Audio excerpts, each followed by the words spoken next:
दर्शकों, मेरा प्रणाम, सलाम। जब मैं सुबह उठा तो मेरी नींद खुली और जैसे मेरी नींद खुली तो मैंने न्यूज़ की तरफ ध्यान दिया तो मुझे पता चला अमेरिका और ईरान का युद्ध विराम हो गया है 15 दिनों के लिए। मुझे बहुत खुशी हुई क्योंकि इस युद्ध के कारण सारी दुनिया त्रस्त हो गई थी, परेशान हो गए थे। महंगाई बहुत बढ़ रही थी और सबसे ज़्यादा मार तो गरीबों पर पड़ रही थी। हमारे देश में गरीबों को सबसे ज़्यादा परेशानी गैस के कारण हो रही थी। गैस के कारण लोग दर बदर शहर छोड़ छोड़कर गांव में जा रहे थे। लोगों मकान मालिक जो लोग हैं लकड़ी पर से खाना बना सकते थे, लेकिन वो मकान मालिक मना करते थे, तो बेचारे क्या करें। फिर एक ही चारा बचता था गांव जाने का, किसी न किसी तरह से गांव में अपना जीवन यापन कर सकते हैं। ये तो बात दूसरी हुई, परंतु इस युद्ध विराम को इजराइल के जो प्रधानमंत्री नेतन्याहू हैं वो तो पानी फेर सकते हैं, क्योंकि जो इजराइल है, नेतन्याहू एक चालाक व्यक्ति है जो सोचता है अपने देश की सीमाओं को बढ़ाना चाहता है और अमेरिका अपना फ़ायदा तेल में देखता है। अमेरिका अपना फ़ायदा देख रहा है, इजराइल अपना फ़ायदा देख रहा है।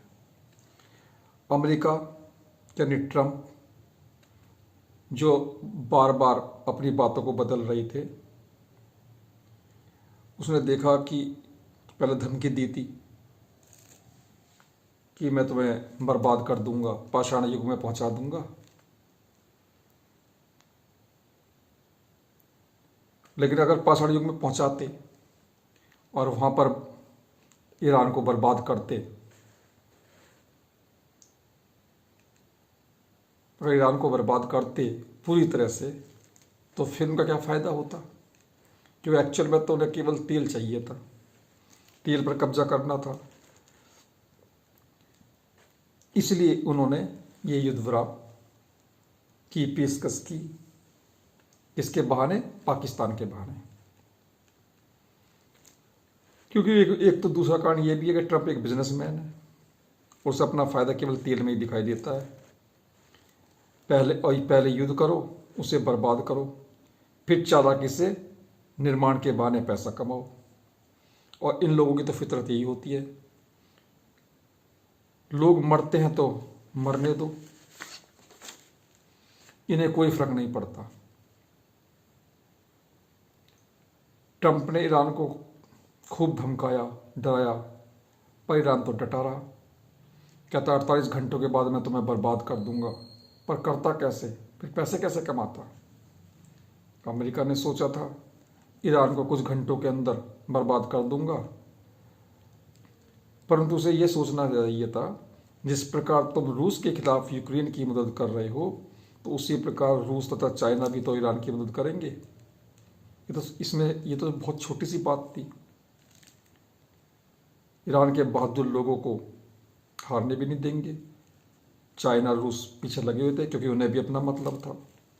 चाहे देश कोई भी हो, रूस हो, चाइना हो, अमेरिका हो, ये सब अपनी गोटियां खेल रहे हैं तथा तो अपना अपना फ़ायदा देख रहे हैं।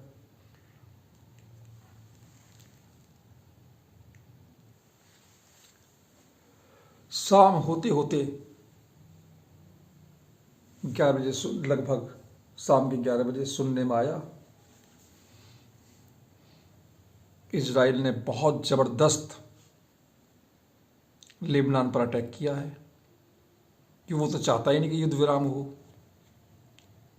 और किसी तरह से वो ईरान को उकसा रहा है कि वो भी इस युद्ध विराम को या सीज फायर को तोड़े, और ईरान भी तैयार है। क्योंकि ये तो बात सही है, अमेरिका जो और इजराइल है वो तो क्या करते हैं, बेवकूफ़ बनाते हैं। परंतु अमेरिका में भी बहुत नुकसान हो गया है। अमेरिका में महंगाई बढ़ गई है। अमेरिका के लोग, ये खासियत है अमेरिका की, कि अमेरिका के लोग भी काफ़ी आगे आई है, प्रदर्शन किए हैं। इस कारण थोड़ा सा ट्रंप को झुकना पड़ा है। फिर भी ये जो लोग हैं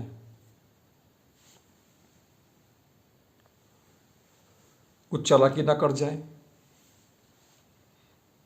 अब ईरान का बेवकूफ ना बना दे। हो सकता है दोबारा से अटैक कर दे। फिर भी ये लगता है कि हो सकता है कि अब थोड़ी बहुत शांति हो जाए। उसके बाद सुबह देखते क्या होता है या रात में क्या होता है, तो अगली वीडियो में हम बताते हैं। और सारी कई तरह की वीडियो बनाना चाहता था, पर अभी देखते हैं, और वो मैं सुबह डालूँगा। अगर देखते क्या परिस्थिति पैदा होती है। अगले वीडियो में मिलते हैं, और चैनल को सब्सक्राइब करना। अभी तो मैं छोटी छोटी बातों पे ही वीडियो बना रहा हूँ, और लाइक करना।